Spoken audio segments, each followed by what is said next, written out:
Is this crabgrass? How do I kill wild strawberries in my lawn? And what do I do about low spots in my yard? Folks, I've got answers to these questions and more coming up on Garden Sense.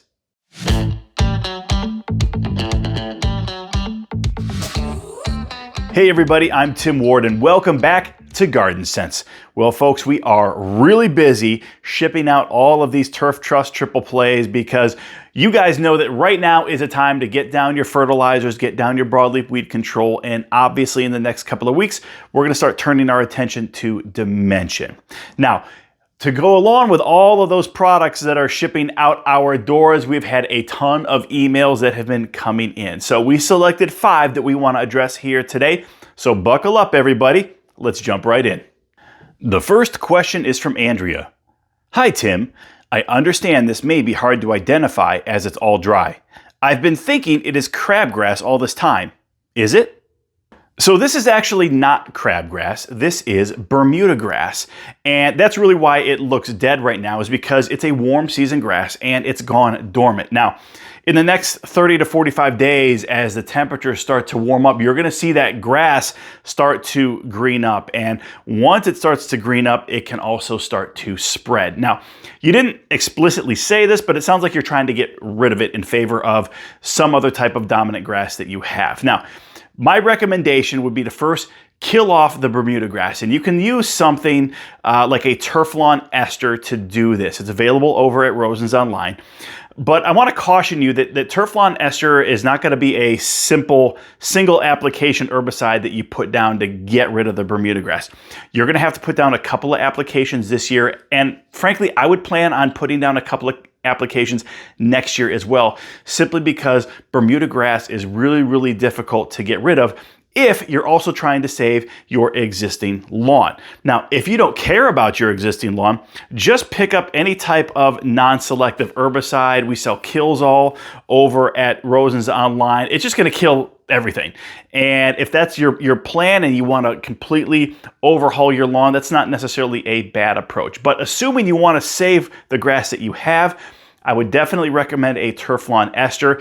Then, frankly, I would also look at getting down some Bermuda Turf Saver RTF. This is a really high quality grass seed, but what makes it really desirable in your application is when it comes in really thick. Bermuda grass thrives where grass is very thin and has lots of room to roam, lots of room to spread. That is not the case with the Turf Saver lawn. So you can head over to Rosen's Online, pick up a couple of bags of, the Bermuda Turf Saver RTF, depending on how many you need or how big of the area that you're trying to overseed. But again, use the turf lawn ester to help control and get rid of the Bermuda grass over the next year or so. And then again, try and fill in some of those bare spots where the Bermuda grass is thriving with a high quality seed like a Bermuda Turf Saver. The next question is from JT. Tim, I was curious as to why the change from Weed Beater Ultra to Image Weed Killer this year. Is it because Image is a better product than WBU? I still have some WBU left over from last year. All right, so this is a good question. Obviously, for years, we recommended Weed Beater Ultra, and it's a good product. In fact, we still sell a little bit of it over at rosensonline.com. But the reason that we transitioned to Image last year was simply because it's a better product. So in addition to all of the same broadleaf weeds that Image kills, unlike Weed Beater Ultra, Image also takes care of crabgrass. It'll take care of nutsedge and other types of sedges that can start growing in your lawn. And so again, overall, it's just a higher quality product. And obviously that's reflected in not only the price point, but as someone who's used both products, I can tell you that it does simply work better. Now, if you've got Weed Beater Ultra and it's gonna take care of the weeds that you have in your lawn, then go ahead and use it. For me, I really like to do as little to my yard as possible. So if I can get a higher quality product like an Image and it's going to kill crabgrasses and sedges and the broadleaf weeds, then that's the product that I want to use. Because if you're just using Weed Beater Ultra, you're going to need to use something else to attack those sedges and to attack the crabgrass. So it's a great question. And again, if you have it on hand, please use it. It's a good product. I stand by that product. I used it for years, but once I got my hands on some Image and I started using it in my own lawn, I was amazed at the results, and frankly, I don't think I'm gonna go back. The third question is from Gary. Tim, I want to get started on the wild strawberry crop. What is the best way to kill the wild strawberries in my backyard? All right, so a bunch of you are probably saying, Tim, why would you include this question? We just want to use Image all-in-one weed killer to kill the strawberries. Well, believe it or not, wild strawberries are not listed on the label of Image all-in-one weed killer. Now, I have heard that it will actually take care of them, but since we want to make sure that we always stand behind the advice that we give, we know for a fact that Fertilome's weed-free zone will help you get rid of wild strawberries. And it's available, obviously, over at rosensonline.com. Now, if you have some Image and you want to give it a try, go for it. But again, it's not listed on the label. Now, we know from past experience that not every single weed is tested for all of the different herbicides that are out there. But I do know for a fact that wild strawberry is listed on the label for weed-free zone, so that's the product that we would recommend. The next question is from Ash. Hi Tim, I applied the Turf Trust Starter and Broadleaf Weed Control on March 14th. I know the crabgrass application is coming up at the end of this month/early April.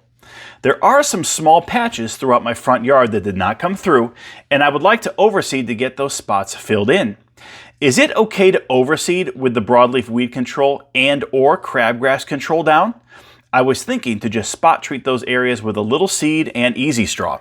All right, so anytime you put down Gallery or if you put down Dimension, you need to wait at least 60 days before you can overseed.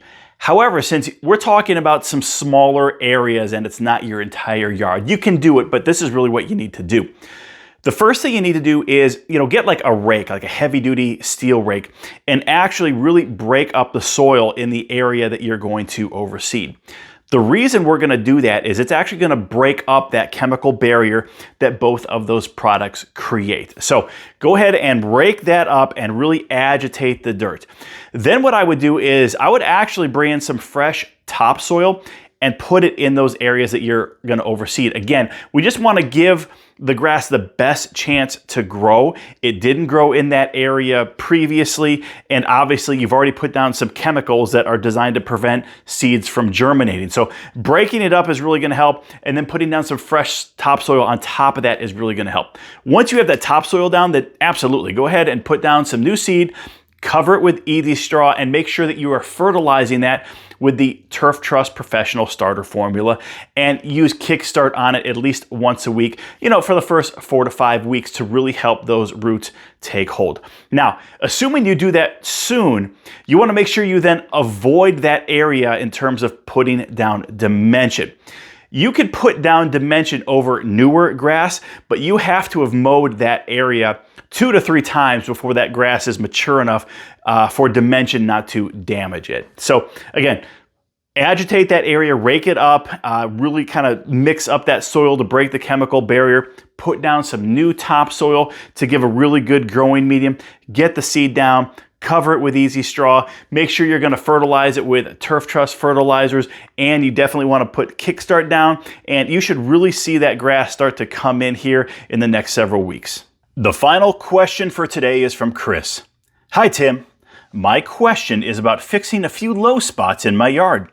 Last fall I had my lawn aerated, which I thought would eliminate any standing water or puddle issues in my lawn. With all of the snow melt and rain we had this winter, the puddling problem still persists. Could you recommend a lawn topping, i.e. topsoil, sand, leaf grower, etc., which would build up these low depressions in my yard?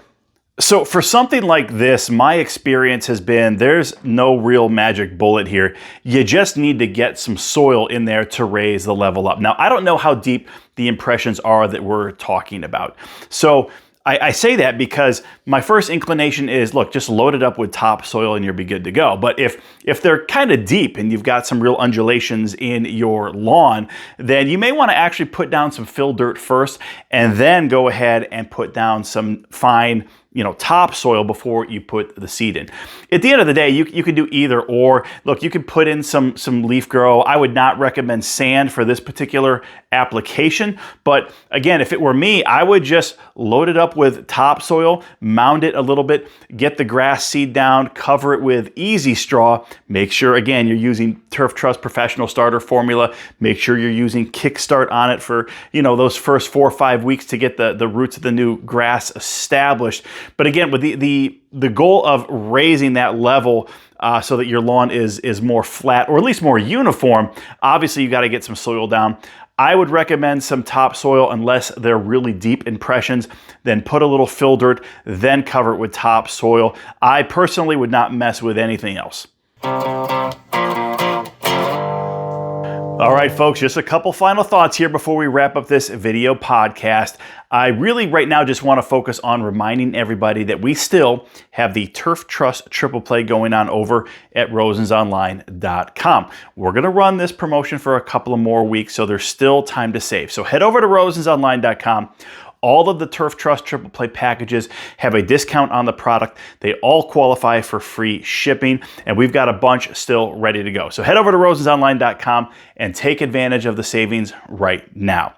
Also, just as a reminder, you can use Kickstart on your grass. You can use it on your trees, on your shrubs, on your potted plants, on your flowers, on your vegetable garden. It is the most versatile product we have. It's designed specifically to strengthen the roots of all vegetation. I've been getting a lot of questions asking, hey, is it safe to use it on this application? Is it safe to use it on that application? Folks, it's an organic product. It's designed for root stimulation. So if it's green and it's growing in your lawn or in your house, or in your gardens, you can 100% use it. You can't use it too much. It's not like a fertilizer where if you put down too much, you're going to damage the plant. Worst case scenario is you put down too much and the plant simply can't use it all, in which case it's not going to use it all. It's not going to cause any harm. Folks, I want to remind everybody you can send your email directly to me, tim@rosensonline.com, if you have questions. Obviously, every single week we go through the dozens and dozens, and sometimes it's hundreds and hundreds of emails, and we select those questions that we want to use for an upcoming podcast. So if you do not want your question to be featured, that's okay. Just let us know and we'll honor that request. But if you don't say anything, hey, it's fair game. And if it's a great question, we absolutely want to use it and make sure that our audience is exposed to that question, and obviously is then exposed to the information and the answer that you are looking for to help with your particular issue. Guys, thank you so much for spending so much time with us today. We really, really appreciate each and every one of you out there. I hope you have an amazing rest of the week. God bless.